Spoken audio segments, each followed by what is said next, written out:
സത്യം പറയാൻ അതിനകത്ത് 2 ഫാക്ടേഴ്സ്. ഒന്ന്, എനിക്ക് ജീവിതത്തിൽ ഓർഡറിൽ ഷൂട്ട് ചെയ്യാൻ പറ്റിയ ഒരു സിനിമ ഇതാണ്. മലയും കുഞ്ഞ് സജിക്ക് ആക്ച്വലി ഓർഡറിൽ ഷൂട്ട് ചെയ്യണമെന്ന് ആഗ്രഹം ഉണ്ടായിരുന്നു. ആക്ച്വലി ഫഹദ് അത് സമ്മതിക്കുകയും, കാരണം അത് ഏറെക്കുറെ ഓർഡറിൽ ഷൂട്ട് ചെയ്യാൻ പറ്റി. ഏറെക്കുറെ ടേക്ക് ഓഫ് എനിക്ക് ഓർഡറിൽ പറ്റിയിട്ടില്ല. കാരണം ബുദ്ധിമുട്ട്, ലോജിസ്റ്റിക് റീസൺസ് ആണ്. കാരണം ഡേറ്റ്, സെറ്റ്, പല രാജ്യങ്ങൾ, പ്രശ്നങ്ങൾ, മാലിക്കിനകത്ത് പല കാലഘട്ടം. അപ്പം സെറ്റ് ഉണ്ടാക്കുമ്പം ആർട്ട് ഡയറക്ടറുടെ ആവശ്യം എന്ന് പറയുന്നത് ഏറ്റവും, അതായത് പ്രസൻറ്റ് അവസ്ഥ ഉണ്ടാക്കിയിട്ട് പൊളിക്കുന്നതാണ് കോസ്റ്റ് എഫക്റ്റീവ്. മറ്റേ നേരെ മറിച്ച് ചെറുതായിട്ട് ഉണ്ടാക്കിയിട്ട് വലുതാക്കും തോറും കോസ്റ്റ് കൂടിക്കൊണ്ടിരിക്കും, നമുക്ക് ബഡ്ജറ്റ് പ്രശ്നങ്ങളുണ്ടാവും.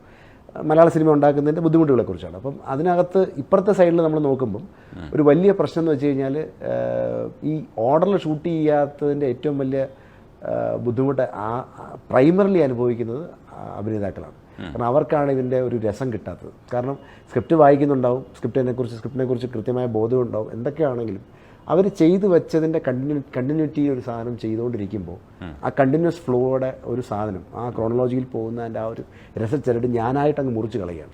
അപ്പോൾ അത് ശരിയല്ല. അപ്പോൾ അത് എനിക്ക് അറിയിപ്പിൽ വന്നപ്പോൾ എനിക്ക് അവർക്ക് കൊടുക്കാൻ പറ്റി.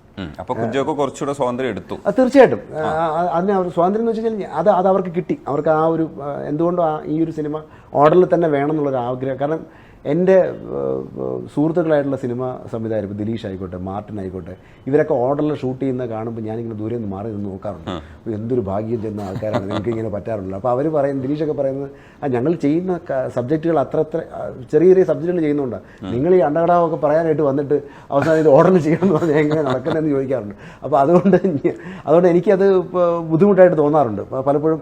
ഈ പടത്തിൽ അങ്ങനെ വന്നിട്ടില്ല. ഈ പടത്തിൽ എനിക്ക് കുറച്ചുകൂടെയൊക്കെ ഒരു രസമായിട്ടൊക്കെ കൊണ്ടുവരാനായിട്ട്. ഏതെങ്കിലും ഒരു സീൻ പറയാമോ? ഇപ്പം രണ്ടുപേര് ചേർന്നിട്ട്, ഇപ്പൊ രണ്ടും ക്രിയേറ്റേഴ്സ് ആണ് ഒരു തരത്തിൽ, കുഞ്ചാക്കോയും അയാളുടെ അനുസരിച്ച് ഇടാൻ ശ്രമിക്കുന്ന ഒരാളാണ്. ഞാൻ ആക്ച്വലി അതിനകത്ത് ചാക്കോച്ചൻ ഇതിനു മുമ്പ് ചെയ്യാത്ത വേഷം എന്താണ്, കാരണം ഇതിനു മുമ്പ് എക്സ്പ്ലോർ ചെയ്യാത്ത ഒരു മേഖല എക്സ്പ്ലോർ ചെയ്യാനാണ് എനിക്ക് താല്പര്യം. എനിക്കും അങ്ങനെയാണ്. പൊതുവെ ചെയ്ത ഒരു ടെംപ്ലേറ്റ് വെച്ച് അടുത്തൊരു സിനിമ ചെയ്യാൻ ആഗ്രഹമില്ല. ഒരു സിനിമ പോലെ ആവരുത് മറ്റൊരു സിനിമ എന്ന് എനിക്ക് ഭയങ്കര നിർബന്ധമുണ്ട്. അപ്പം അതുകൊണ്ട് തന്നെ ചാക്കോച്ചനെ ഞാൻ ഇതിലോട്ട് വിളിക്കുമ്പോൾ ചാക്കോച്ചന് ചില ഇൻഹിബിഷൻസ് ഉണ്ട്, എനിക്കറിയാം. പുള്ളി തന്നെ അത് പതുക്കെ മാറ്റി വെക്കുന്നൊരു സാധനം. അപ്പോൾ അത് ഞാൻ കൂടുതൽ എക്സ്പ്ലോയിറ്റ് ചെയ്തു. ചില സീക്വൻസുകളൊക്കെ വരുന്ന സമയത്ത് ഇത് ഞാൻ ചെയ്താൽ ശരിയാവുമോ എന്നൊക്കെ ഉള്ള ചിന്ത പലപ്പോഴും ഉണ്ടാവാറുണ്ട്. പക്ഷെ അത് ഈ കൂട്ടായ്മയിൽ ഡിസ്കഷനിലും ഒക്കെ അതങ്ങ് അലിഞ്ഞു പോകും. അതങ്ങ് അലിഞ്ഞിട്ട് പിന്നെ ഈ എന്തുകൊണ്ടോ പതുക്കെ കുറച്ച് ദിവസത്തേക്ക് ഇതെല്ലാം മാറ്റി വെച്ച് ആ ക്യാരക്ടറായിട്ട് അങ്ങ് മാറി അങ്ങനെ.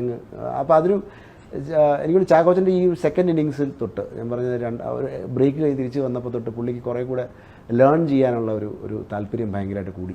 ഞാൻ പലപ്പോഴും പണ്ട് ചാക്കോച്ചനോട് പറയാറുണ്ടായിരുന്നു, ചാക്കോച്ചൻ നിങ്ങളുടെ 10% നിങ്ങൾ ഉപയോഗിക്കാറുള്ളൂ, ബാക്കി ശതമാനമൊക്കെ നിങ്ങൾ വെറുതെ അൺഅലോക്കേറ്റഡ് മെമ്മറി ആയിട്ട് കിടക്കുക.